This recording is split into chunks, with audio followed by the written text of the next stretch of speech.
सिंदूर के बाद भारतीय वायुसेना अपने फाइटर जेट्स को और भी ज्यादा हाईटेक बनाने के लिए कई कदम उठा रही है। इनमें जिन फाइटर जेट्स पर सबसे ज्यादा फोकस किया जा रहा है उनमें सुखोई का Su-30 MKI है। सुखोई को एडवांस बनाने के लिए हाल ही में एक रशियन टीम ने हिंदुस्तान एरोनॉटिक्स लिमिटेड की नासिक फैसिलिटी का दौरा किया था।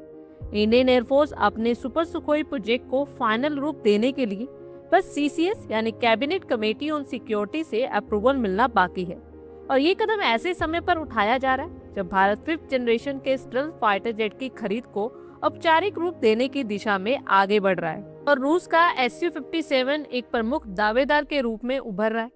द न्यू इंडियन एक्सप्रेस की एक रिपोर्ट के अकॉर्डिंग केवल स्वदेशी अपग्रेडेशन पर डिपेंड रहने से टाइम पीरियड अगले दशक तक बढ़ सकती है और कहा जा रहा है कि सुपर सुखोई प्रोग्राम सिर्फ 84 एयरक्राफ्ट तक सीमित होने के कारण बाकी 175 Su-30 MKI एयरक्राफ्ट के बेड़े के लिए एक इक्वल प्लानिंग की नीड है।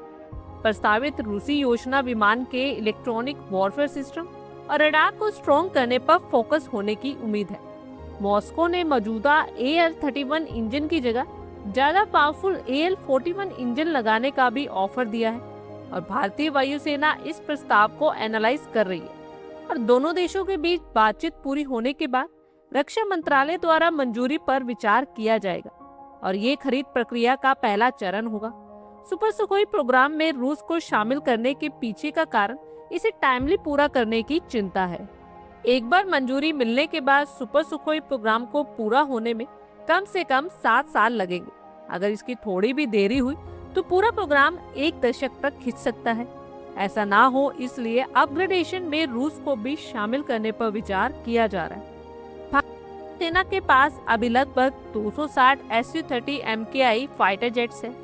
वायुसेना इस सुपर सुखोई प्रोग्राम में एक बड़ी फ्लीट को शामिल करना चाहती है। भारत, चीन और पाकिस्तान 2 फ्रंट वॉर सिचुएशन से घिरा हुआ है। ऐसे Su-30 MKI इंडियन एयरफोर्स की फाइटर इन्वेंट्री की स्पाइन है।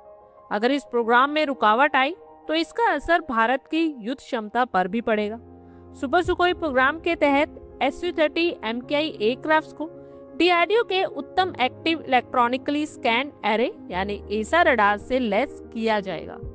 इन विमानों में एडवांस इलेक्ट्रॉनिक वॉरफेयर सिस्टम, नई missiles, AI operated mission computer और नई कॉकपिट डिस्प्ले भी लगाई जाएगी। Su-30 फाइटर जेट को नेक्स्ट जनरेशन के हथियारों को ले जाने के लिए एडवांस बनाया जाएगा।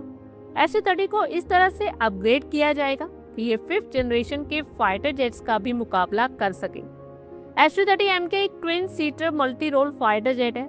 इसकी मारक क्षमता 3000 किलोमीटर है और ये किसी भी मौसम में 2120 किलोमीटर पर आवर की स्पीड से उड़ान भर सकता है। ये हवाई लड़ाई और जमीनी हमलों के लिए सक्षम है। इसमें 30 mm की तोप, ब्रह्मोस सुपरसोनिक क्रूज मिसाइल और विभिन्न प्रकार के गाइडेड बम ले जाने की क्षमता है। सुखोई की सुपर सुखोई में अपग्रेड होने से भारतीय वायुसेना की ताकत भी पहले से कई गुना बढ़ जाएगी। आप लोगों की क्या कुछ राय है कमेंट बॉक्स में शेयर करें। आई होप आपको हमारी ये वीडियो अच्छी लगी होगी और आगे भी इसी तरह के अपडेट्स के लिए हमारे चैनल को जरूर सब्सक्राइब करें। धन्यवाद।